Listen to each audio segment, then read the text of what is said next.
दोस्तों, आज की सबसे पहली और बड़ी खबर। झारखंड की राजधानी रांची में सुअर के मामले को लेकर 3 की हत्या। झारखंड की राजधानी रांची में एक दिल दहला देने वाली घटना सामने आई है। यहां सुअर चराने के मामले को लेकर हुई मामूली विवाद ने 3 लोगों की निर्मम हत्या कर दी गई। इस तिरे हत्याकांड से राजधानी रांची के ओरमांझी थाना इलाके में हड़कंप मच गया। मारे गए 3 लोगों में से 2 महिलाएं शामिल हैं। इस घटना से गांव में तनाव की स्थिति पैदा हो गई है। इसको देखते हुए घटना स्थल के आसपास बड़ी संख्या में पुलिस वालों की तैनाती कर दी गई है ताकि कोई अनहोनी न हो। ये दिल दहला देने वाली घटना झारखंड की राजधानी रांची से लगभग 25 किलोमीटर दूर ओरमांझी थाना के झांझी टोला गांव में हुई है। यहां सुअर चराने के विवाद को लेकर 2 पक्षों में कहासुनी हुई, जो देखते ही देखते खूनी संघर्ष में बदल गई। बड़ी खबर है, डुमरी उपचुनाव में नक्सलियों के विस्फोटकों का जखीरा बरामद। झारखंड के गिरिडीह जिला के डुमरी विधानसभा सीट पर 5 सितंबर 2023 को होने वाले उपचुनाव के दौरान तबाही मचाने का नक्सलियों का मंसूबा नाकामयाब हो गया है। गुरुवार को चलाए गए स्पेशल सर्च ऑपरेशन के दौरान जिले के खुखरा थाना क्षेत्र के पर्वतपुर इलाके में बंकर में छिपाकर रखा गया विस्फोटकों का जखीरा बरामद किया गया है। खबरों को माने तो जमीन के नीचे ड्रम और कार्टून में भारी मात्रा में रखे गए high explosive codex wire, gelatin detonator सहित कई विस्फोटक पदार्थ बरामद किए गए हैं। माना जा रहा है कि विस्फोटक चुनाव के दौरान पुलिस, सुरक्षा बलों और मतदान पार्टियों को नुकसान पहुंचाने के इरादे से जमा किए गए थे। झारखंड में सामाजिक सुरक्षा योजना के पेंशनधारियों को देना होगा प्रमाण। केंद्र और राज्य सरकार की ओर से चलाई जा रही सामाजिक सुरक्षा योजना में फर्जीवाड़ा रोकने के लिए हर लाभुकों का वेरिफिकेशन करने का अभियान शुरू किया गया है। अब वृद्धावस्था, निराश्रित, निःशक्त, आदिम जनजाति और HIV पीड़ित लाभुकों को स्वयं का प्रमाण देना होगा। ग्रामीण इलाकों के लाभुकों को पंचायत सचिव और प्रखंड कार्यालय में उपस्थित होकर बताना होगा कि वही पेंशनधारी हैं। वहीं शहरी इलाकों के लाभुकों को अपने एरिया से संबंधित अंचल कार्यालय में स्वयं पहुंचकर वेरिफिकेशन कराना होगा। इस दौरान उन्हें अपना आधार और मोबाइल नंबर भी अपडेट कराना होगा ताकि सभी लाभुकों के अकाउंट से जुड़े आधार और मोबाइल नंबर अपडेट हो सके। खबरों को माने तो केंद्र और राज्य सरकार द्वारा चलाई जा रही योजनाओं के लाभुकों के वेरिफिकेशन के लिए पारदर्शी प्रक्रिया अपनाई गई है। सभी लाभुकों के नाम से अलग अलग फॉर्म तैयार किए गए हैं। जिस लाभुक के नाम का फॉर्म होगा केवल वही उसे भरेंगे। चंदा मामा की गोद में खेल रहा प्रज्ञान रोवर। इसरो ने जारी किया एक और नया वीडियो। चंद्रयान को चंद्रमा पर गए 8 दिन हो चुके हैं। चांद की सतह पर उतरने के बाद लैंडर विक्रम और रोवर प्रज्ञान अपना काम बखूबी तरह से निभा रहे हैं।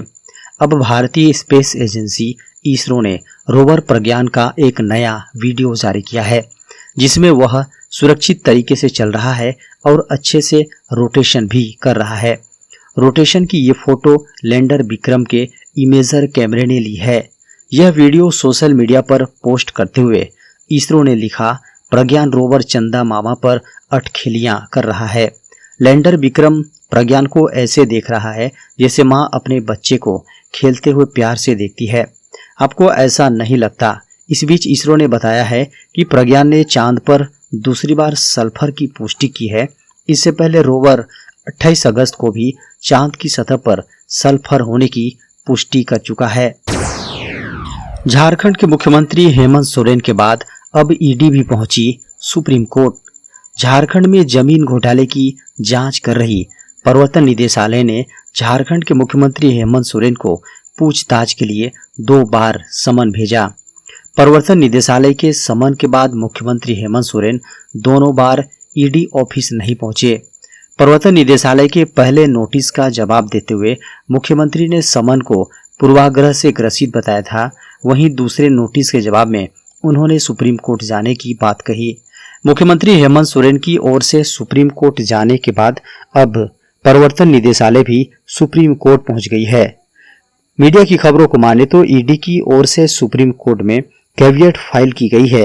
हालांकि अभी इसको लेकर सुनवाई की तिथि तय नहीं की गई है। मुख्यमंत्री हेमंत सोरेन ने जो याचिका सुप्रीम कोर्ट में दाखिल की है उसमें उन्होंने न्याय एवं कानून मंत्रालय और ईडी निदेशालय को प्रतिवादी बनाया है। बड़ी खबर है, 7 मिनट में किया जाएगा कैंसर का इलाज। इंग्लैंड शुरू करने जा रहा कैंसर ट्रीटमेंट। इंग्लैंड जल्द ही कैंसर के मरीज के इलाज के लिए एक नायाब तरीका निकालने जा रहा है, जिसमें कैंसर के मरीज को 7 मिनट का इंजेक्शन दिया जाएगा।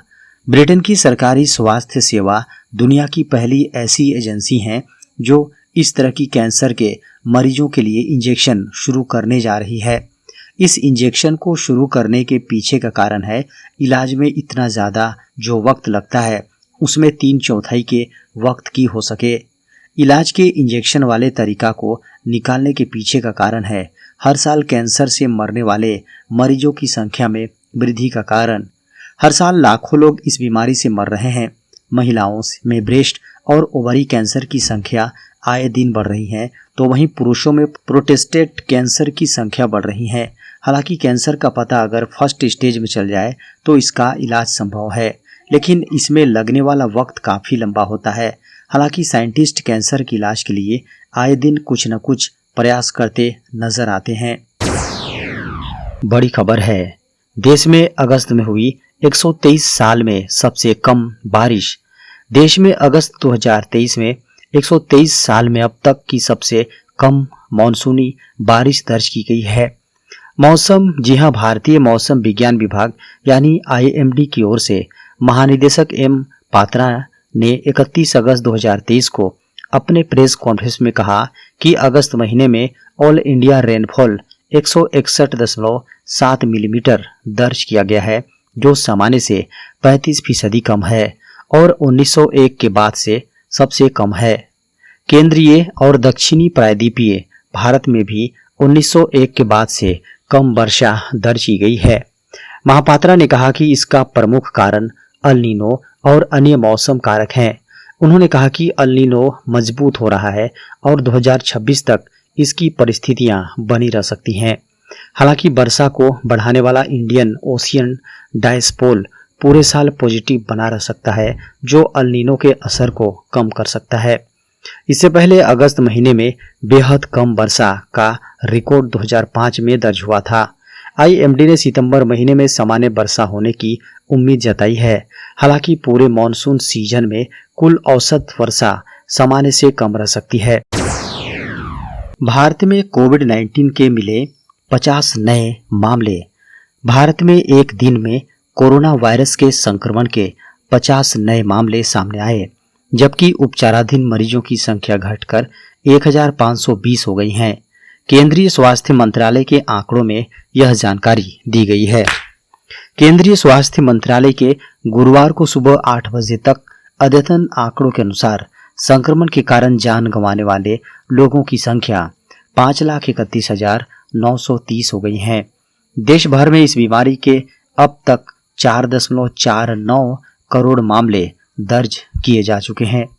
स्वास्थ्य मंत्रालय की वेबसाइट के अनुसार इस बीमारी से रिकवर होने वाले लोगों की संख्या बढ़कर 4,44,63,717 हो गई है और संक्रमण से रिकवर होने की राष्ट्रीय दर 98.81% दर्ज की गई है। इस महामारी से मृत्यु दर 1.18% दर्ज की गई। मंत्रालय की वेबसाइट के आंकड़ों को माने तो अभी तक देशव्यापी कोविड-19 रोधी टीकाकरण अभियान के तहत टीकों की 220.67 करोड़ खुराकें दी जा चुकी हैं। NIOS ने जारी किया कक्षा 10वीं 12वीं का schedule. National institute of open schooling यानी NIOS ने अक्टूबर सत्र के लिए कक्षा 10 और कक्षा 12 की सैद्धांतिक व्यवहारिक परीक्षा 2023 की एग्जाम डेट शीट या टाइम टेबल जारी कर दिया है। इन कक्षाओं की थ्योरी परीक्षाएं अक्टूबर-नवंबर में होगी, जबकि प्रैक्टिकल परीक्षाएं सितंबर में होगी।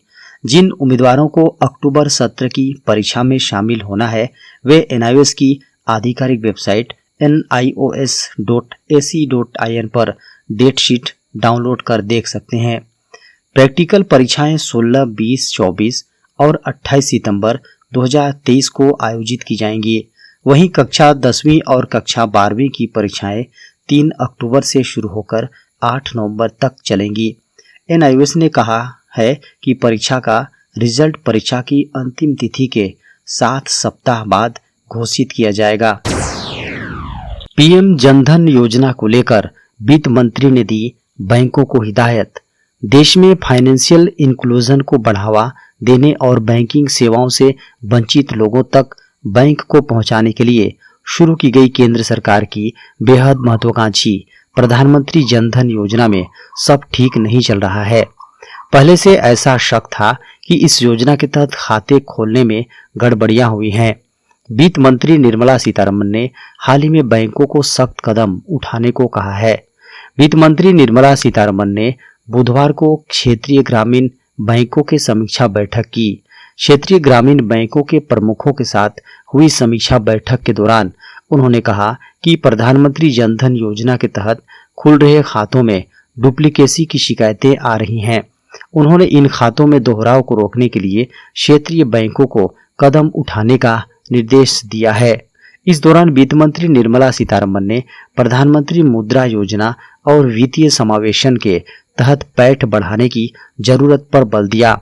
उन्होंने कहा कि इन कार्यक्रमों को समय पर पूरा करने के लिए एक रूपरेखा तैयार करनी होगी।